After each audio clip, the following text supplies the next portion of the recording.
Kami lanjutkan informasi dalam ini sore. Pemirsa, polisi amankan seorang WNA asal Korea terkait penemuan jasad perempuan yang disimpan di box kontainer dalam mobil. Sebelumnya jenazah ditemukan pegawai bengkel di dalam mobil yang sedang diservis.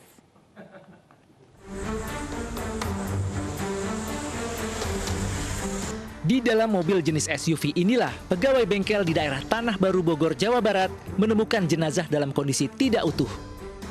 Korban ditemukan dalam boks plastik yang diletakkan di bagasi mobil. Mobil SUV ini dibawa ke bengkel menggunakan mobil derek 1 pekan lalu. Pegawai bengkel pun langsung melaporkan kejadian ini ke polisi.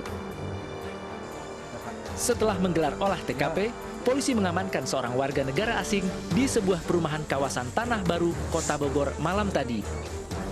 Warga negara asing asal Korea ini dibawa ke Mapolresta untuk dimintai keterangan. Sementara itu hingga kini identitas korban masih diselidiki. Dari Bogor, Jawa Barat, Furkon Munawar, iNews melaporkan. Terkait penemuan jasad perempuan yang disimpan di box kontainer dalam mobil, sudah bergabung bersama kami Kombes Pol Susatyo, Kapolresta Bogor Kota. Selamat sore Pak Susatyo. Selamat sore Mbak. Baik Pak Susatyo, sejauh ini apa hasil pemeriksaan WNA Korea yang sudah diamankan? Jadi sejak kemarin kami telah melakukan berbagai upaya-upaya penyidikan, baik itu olah TKP, termasuk juga siang tadi kami melaksanakan otopsi. Tentunya sampai dengan saat ini tim masih bekerja di lapangan. Sebanyak 10 orang saksi sudah kami periksa, termasuk barang bukti lainnya, CCTV dan sebagainya. Dan terkait warga Korea yang kami lakukan pemeriksaan, itu berhubungan dengan barang bukti kendaraan, di mana mayat tersebut memang ditemukan dalam sebuah box di mobil warna hitam. Nah, ini yang kami masih mendalami keterkaitan antara pemilik mobil ataupun pengguna mobil dengan mayat yang kami temukan dalam mobil tersebut. Gitu kurang lebih, Mbak. Artinya apakah WNA Korea ini adalah pemilik dari kendaraan tersebut, Pak? Kami masih mendalami, jadi ada pemilik, ada pengguna. Nah ini kami masih mendalami, karena ini juga baru kemarin kejadiannya. Sampai dengan saat ini kami terus mendalami terkait bagaimana mayat tersebut bisa ditemukan di mobil, bagaimana mobil tersebut bisa sampai di bengkel. Nah tentunya ini masih dalam pendalaman-pendalaman yang harus kami lakukan. Karena sampai dengan saat ini, identitas daripada korban pun itu belum kami dapat pastikan. Baik, izinkan saya mengkonfirmasi lagi Pak Susatyo. Jadi apa sebenarnya keterkaitan WNA Korea yang diamankan ini dengan kasus penemuan jasad wanita dalam box kontainer ini? Jadi keterkaitannya dengan mobil. Ya, jadi dekatkan dengan mobil, bahwa mobil tersebut itu pernah digunakan oleh seorang warga Korea. Nah kami masih menelusuri dari kendaraan tersebut, pemilik awalnya, pemilik berikutnya, nah sehingga kami harus mendalami siapa pengguna terakhir kendaraan tersebut. Baik, tadi Anda sebutkan bahwa identitas korban belum dapat diketahui. Apa yang menyulitkan polisi untuk mengetahui identitas korban? Apakah karena kondisi jenazah yang tidak utuh? Betul sekali bahwa jenazah tersebut itu sudah ada di dalam bengkel itu 5 hari. Tanggal 1 kendaraan tersebut masuk ke bengkel tersebut, diderek dari sebuah daerah di Jakarta. Nah kemudian kalau melihat dari bekasnya atau kondisi jenazah, memang secara kasat mata tidak bisa kami mengenali kembali karena tinggal tulang belulang gitu dengan tengkorak gitu ya.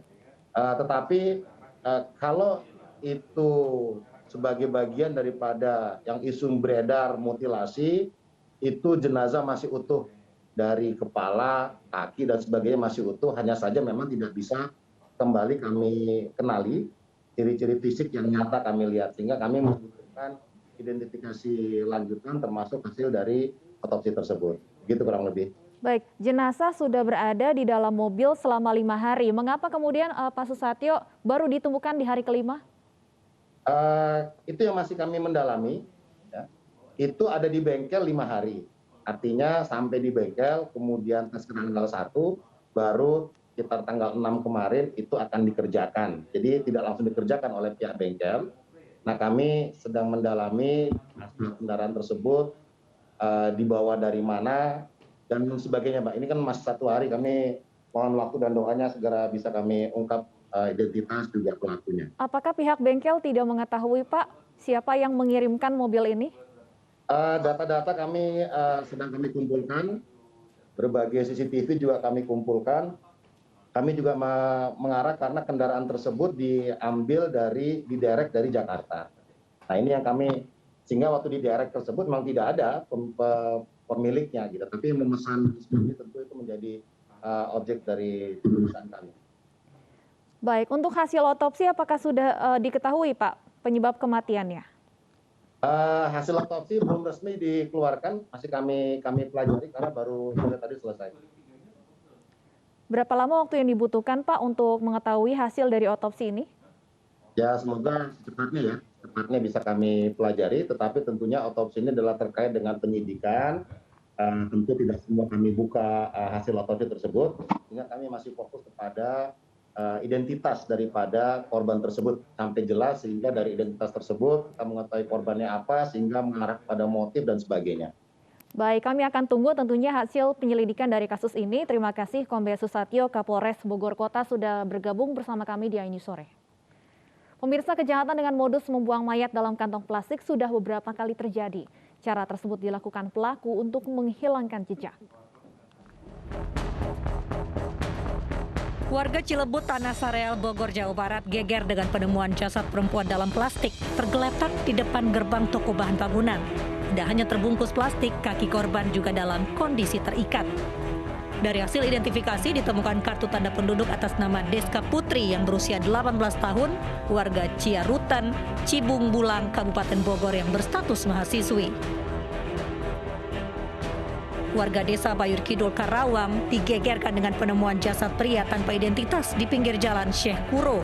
Saat ditemukan, jasad dalam kondisi terikat dan terbungkus kantong plastik merah.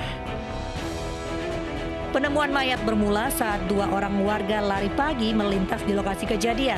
Saksi mencium bau busuk, curiga dengan gulungan kasur tersebut. Polisi yang menggelar olah tempat kejadian perkara memastikan jasad ini sebagai korban pembunuhan. Sebelum mayat korban ditemukan, keluarga sempat diperas oleh pelaku yang meminta uang tebusan sebesar 400 juta rupiah. Sementara itu, warga Kayuringin Jaya, Bekasi Selatan juga digegerkan dengan penemuan potongan tubuh di dalam plastik. Bagian tubuh manusia ini ditemukan petugas pengangkut sampah saat akan memindahkan muatan dari bak motor ke kontainer sampah. Lantaran takut, penemu potongan tubuh tersebut melapor ke polisi. Potongan lengan kiri akhirnya diketahui milik jasad pria bernama Doni Saputra asal Cilacap, Jawa Tengah. Ia dibunuh seorang remaja 17 tahun karena sakit hati sering dilecehkan. Tim Liputan iNews melaporkan. Komplotan penyelundup narkoba asal Medan mengelabui petugas bandara dengan memasukkan sabu di dalam sandal. Para penyelundup memasukkan sabu seberat 300 gram ke dalam sandal agar tidak terdeteksi mesin pemindai sinar X. Polisi mengungkap penyelundupan sabu seberat 300 gram di dalam sandal. Modus sabu dalam sandal digunakan pelaku untuk mengelabui petugas Bandara Kuala Namu, Sumatera Utara agar tidak terdeteksi mesin pemindai sinar X. 3 pelaku berhasil ditangkap polisi, ketiganya merupakan pengedar narkoba yang beroperasi antar pulau, di antaranya Jakarta dan Kendari. Narkotika jenis sabu bruto 142,16 gram dan 1 plastik bening di dalam terdapat narkotika jenis sabu bruto 1 berat 162,11. Pemerintah perluas penerapan PPKM di 43 kabupaten kota di luar Jawa, Bali. Kami akan ulas selengkapnya usai jeda berikut.